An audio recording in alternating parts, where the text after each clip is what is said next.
La salle était incapable, 2000 personnes étaient incapables de contenir un peu tout ce monde-là.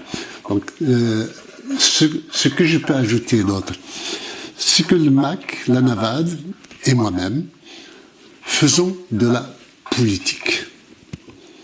Le régime algérien semble faire dans le buzz. Il pense que dans la guerre hybride qu'il nous livre, le buzz est susceptible de faire diversion, parce que ça n'a aucune autre signification, autre sens de ramener mon fils devant les caméras de télévision pour me désavouer que celui de faire détourner le regard du 14 décembre et de la déclaration d'indépendance pour s'occuper d'autre chose. Et puis, c'est une pratique crapuleuse. Ce n'est pas la première fois qu'il l'a fait. Au-delà du MAC, il l'a fait avec la sœur de Kamel Daoud, qu'il a ramené devant les plateaux de télévision pour qu'elle atteste qu'il désavoue son frère de par ses déclarations.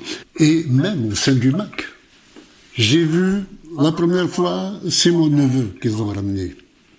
Puis, ils se sont attaqués au frère d'Axel Blabassi, puis au frère du Premier ministre, Hanaf Farhouh, puis à la sœur de Sherif Raken, à laquelle ils ont fait faire, après 6 mois de prison ou 8 mois de prison, ils ont fait faire une vidéo, comme s'ils devaient les remercier par rapport à ce qu'il a subi.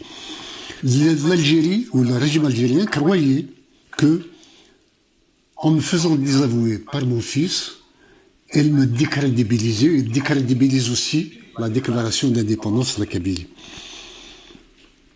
Écoutez, ou peut-être moi-même m'affecter, je suis inébranlable.